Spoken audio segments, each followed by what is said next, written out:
You're probably reading articles and listening to podcasts about taking some time off right now. Maybe it's how to stay motivated in the off season or how much one should recover before they start the base training phase. That's just as important as the in season stuff. But for now, and for all my time crunched athletes out there listening, my message is this: keep going. Keep going for like 3 or 4 more weeks. Why? Because many of us have built up a ton of fitness over the summer, and we still have a few weeks left of good weather and abundant daylight. So you might as well use it. I'm Coach Adam Pulford, and this is the Time Crunch Cyclist Podcast, the show where we take bigger, complicated topics in all things endurance training and make them as simple as possible in short, actionable episodes. Today, I'm going to encourage you to give yourself a good fall challenge now so you can take a break with confidence later when the cold and dark whispers of winter start creeping in. So, what kind of challenges am I talking about? What should you target? And how do you know if you should even keep pushing right now? Well, let's dive in. First, if you're still fresh, I say keep pushing. I have many athletes who are still fresh mentally and physically, and they want a bit more before they take their break. But what is fresh? Fresh means you're motivated. You have good energy. You have no injuries from the season. Legs aren't feeling like wooden pegs when you pedal your bike. Fresh is having good habits of sleep and fueling, good clean diet, and that has helped you hold up over the whole season. Fresh also means that mentally, your job and your family workloads aren't crazy high, and you have bandwidth for more training. Fresh is also when you're in good state of mind to take on more training. That's what I mean when asking yourself if you're fresh. Typically, I find more success with my time crunched athletes by aligning their off season with seasonal patterns or holidays versus just a competitive calendar. This is because training and recovery time is limited, and keeping the volume up year round is the most important. Keeping volume up until the daylight diminishes and cold weather becomes a good natural time for this break, which is normally like early to mid November. Then we get back to good habits just before Thanksgiving, which is late November, and then shorter but normal frequency workouts during the December holidays. That's good so that we don't fall off the cliff. That's where I use a mix of intensities in different like virtual training platforms like Swift or TP Virtual to keep the motivation high and keep those habits rolling through the new year. Now, I do have athletes who have finished off the season with big A races of the season, and they're taking a time off now. They're taking a break right now. And that's mind and body, and that's before we ramp up into the base season. For all of you in that boat, stay the course. You probably are higher volume athletes or likely had just a bigger race block and a lot more emotion that went into it. So you should take time off now so you don't burn out. No matter what the weather is, no matter how much daylight is out there, if you're burnt, take time off now. Even if you're time crunched and you're listening to this and you say, wow, I had a good season. I'm just like smoked right now. Yeah, go easy. Take a break. But coming back to where I think most of you listening, where most of you are right now and likely experiencing is this: I feel good. I feel motivated. I'm not that tired. And the weather is awesome. And it's going to be dark by the time, work is over pretty soon. So this advice is for you. End of season races, fondos, or make your own self-challenge. These are what I encourage you to pursue when I say keep pushing. Find a new event that may be outside your comfort zone. It's more epic. Maybe it's something new that you haven't done before, but treat it like a fun day on the bike, not any specific performance outcome. In a previous podcast, I interviewed one of my local masters athletes. His name was Camilo. And we talked about events like the Moco Epic and the Grand Fondue, which are they're like that. They're epic. They're fun local events that a lot of us racers jump into, and we stop at aid stations. It's a huge day, 6 to 8 hours of riding, but we have fun with it.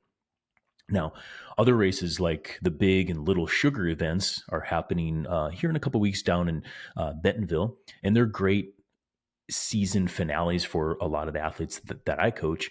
Little Sugar is the mountain bike race, and Big Sugar is a gravel race. They're put on by Lifetime Fitness. Check them out. The pros are hitting it. That's the end of the Lifetime Fitness series, and it's a big performance thing for them. A lot of my amateur athletes, they go for it, and that just caps off their season. Now, if there's no events in your area, if you don't want to travel to some big race and spend a bunch of money, create your own. Strava hunting. Remember 2020 when this was like all we had and everybody was super into it? Yeah, do it again, right? Pick out a segment that you've always maybe wanted to do and go get that crown. Maybe you scout it out with a couple training rides and then you train for it specifically and then you just send it. That's a really good way to have a little performance target, go fast, go hard, and have a good end of season sort of cap off as well. Can also have a big mileage weekend. So lots of time crunched athletes don't have the luxury of volume. But if you plan ahead, you make your own mini camp with friends, or you go solo or bring the family along and you just communicate that this is, you're going to spend a lot of time on the bike and you have a long weekend of riding in the hills. Maybe you catch some of the last fall foliage in your area. It's a perfect way to do it. Now, the other self-challenge is performance testing. This is for the real data nerd that's out there. And honestly, where the coach gets really excited, or at least I do. So after a big road season, if I have an athlete that's not going into cyclocross season or have any specific, fall events or something like that, I usually do a volume block mid-September through October. Then I freshen up and then I test. The testing format that I like, that I've talked about on this podcast before, is testing a 20-minute max effort, 5-minute max effort, 1-minute max effort, and then some max effort sprints. And I do that all in the same week, usually 3 separate days, but kind of spread out between 5 days. So I have some easy days chunked in the middle of that. If you want more specifics on how to do this or any other field test, check out episode number 238. I'll link to it in my show notes, but I talk about all different kinds of field testing, how and when to do it. And doing it at the end of the season is a great fit, in my opinion.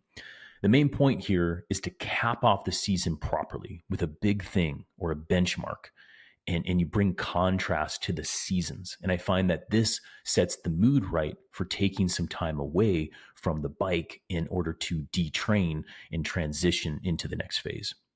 Finally, do you have a limiter that you normally don't train?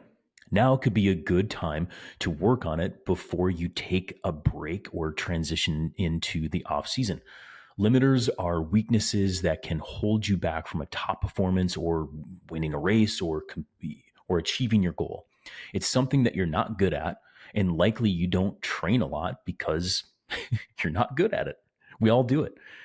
For example, if you're a sprinter that struggles with long climbs or longer volume rides and you're cramping up toward the end, and that's holding you back, focus on that now. Put in a batch of volume. Maybe you do long rides, long hilly rides, zone 3 to 4 work, and then you rattle off some sprints at the end of that. Maybe you try an hour of power at maximum.